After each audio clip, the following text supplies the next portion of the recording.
8 bulan pengerjaan pembangunan, akhirnya Ivan Gunawan berkesempatan mengunjungi rumah tahfiz yang ia dirikan di kawasan Cinangka, Depok, Jawa Barat. Ia pun berkeliling untuk melihat langsung progres pesantren yang memiliki 86 anak asuh tersebut. Secara eksklusif, tim Gospot berkesempatan meliput aktivitas desainer ternama itu di bulan Ramadan kali ini dengan berkeliling ke rumah tahfiznya.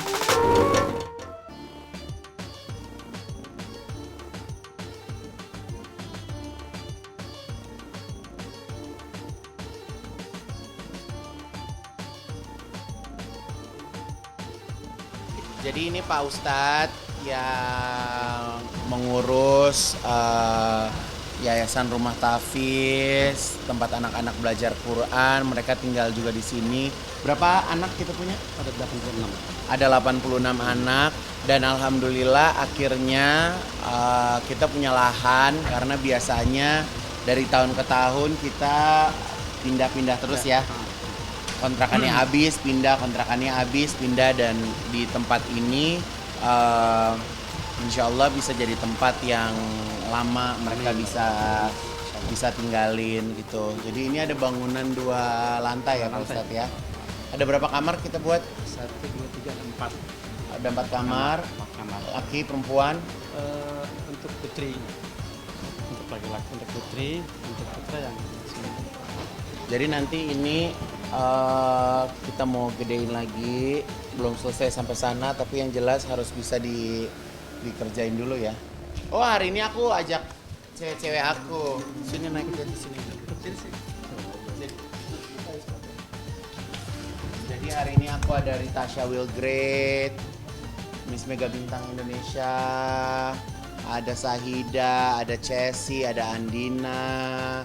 Jadi aku ingin mengajarkan ke anak-anak didik aku bahwa betapa pentingnya kita yang berada di dunia beauty pageant bisa lebih dekat dengan anak-anak, lebih dekat terjun sosial lah, istilahnya seperti itu. Selamat datang di rumah indah yang dititipkan sama Allah. Insya Allah jadi tempat buat anak-anak belajar Al-Quran, belajar menjalani kehidupan.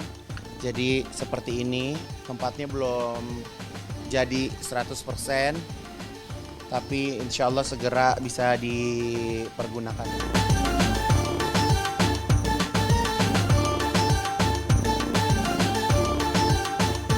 Igun mengaku senang karena sebentar lagi semua anak asuhnya bisa belajar dengan nyaman dan tenang setelah sebelumnya mereka harus berpindah-pindah rumah kontrakan. 8 bulan aku baru hari ini sini. Ya senang, kan biasa kan di sini ada Mas Rangga yang nungguin, jadi Mas Rangga yang ngeliatin gitu kan. Baru hari ini deh semua. Tidaklah berlebihan jika dalam hidupnya Igun memegang prinsip ingin bermanfaat bagi orang di sekitarnya lantaran sudah dititipi rezeki melimpah oleh Allah Subhanahu wa Ta'ala. Ia pun berharap agar anak didiknya dapat belajar dengan baik dan nyaman serta dapat berprestasi di kemudian hari. Cintalah nggak punya, anak saya di yayasan banyak. Aku punya 2 yayasan sekarang. Ada yayasan yang sering lomba keluar ke internasional lewat ajang beauty pageant sama anak-anak ini. Jadi nanti kalau rumahnya yang udah jadi, aku targetin anak-anak aku harus prestasi. Mau ke lomba tahfiz, lomba azan, lomba apapun yang berskalanya udah bukan nasional lagi. Aku pengennya berskalanya internasional. Jadi rumah ini bukan menjadi rumah belas kasihan orang, tapi rumah ini benar-benar menjadi rumah tempat belajar gitu. Kalau perlu nanti kita hadirkan guru-guru yang hebat-hebat ke sini untuk bisa langsung mengajarkan ke anak-anak gitu. Jadi di sini benar-benar tempat tahfiz Quran yang berprestasi. Jadi berprestasi itu bukan hanya di agama, tapi juga di akademis mereka juga hebat supaya mereka dapat beasiswa gitu kan, sampai kuliahnya juga yang bagus gitu. Jadi sih aku pengennya seperti itu. Perhatian Ivan Gunawan kepada kaum sesama tak hanya sampai di situ saja. Belum lama ini, ia juga mengirimkan bantuan logistik ke warga di jalur Gaza yang menderita dan kekurangan bahan makanan akibat serangan Zionis pasukan Israel. ia mengirimkan sebanyak 6 kontainer bantuan ke Gaza.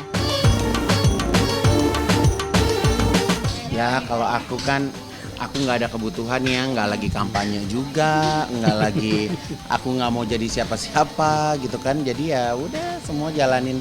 Kalau ada, kalau lagi mampu ya kenapa enggak gitu kan. Jadi aku punya prinsip,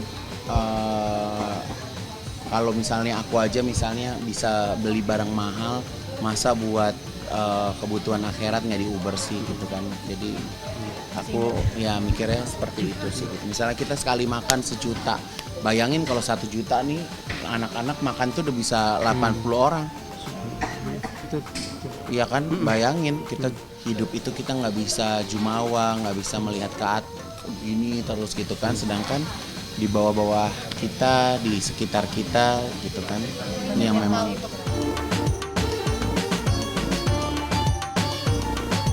Igun bersyukur karena bisa menyalurkannya secara tepat sasaran. Selain makanan, ia menyumbangkan selimut, baju hangat, dan juga gandum sebagai makanan pokok warga di Gaza. Harus ke tangan yang tepat gitu. Siapa nih kira-kira yang mau aku suruh jalanin gitu, karena kan aku nggak ada kemampuan untuk ngejalanin gitu kan. Jadi ya udah semuanya tuh pakai feeling sih. Semua tuh pakai feeling, jadi kayak aku tuh di rumah nggak bisa tuh ngelihat proposal gitu tuh, nggak bakal aku baca, nggak bakal aku buka aja pokoknya. Tapi kalau ngelihat sesuatu yang spontan dan hati aku tergerak, nah aku gerak aja dengan sendirinya gitu. Jadi ya mau di Gaza, mau di Masjid di Afrika, mau bikin ini gitu. Jadi ya semua ya karena tergerak aja hatinya.